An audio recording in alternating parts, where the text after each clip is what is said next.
Welcome to Burlap Teachers. Enjoy the video.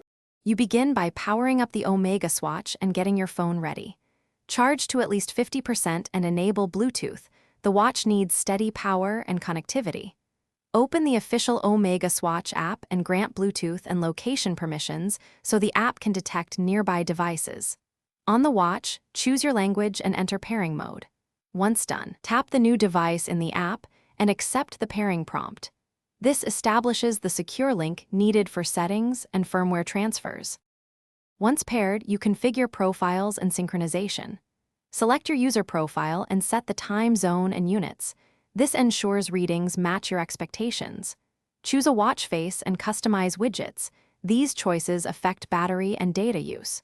Toggle which notifications, contacts, and calendars to sync because excessive sync causes noise and battery drain.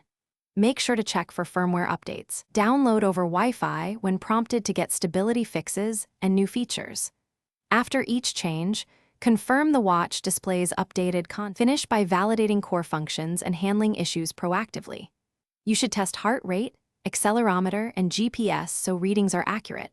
Run the built-in diagnostics or quick activity to confirm.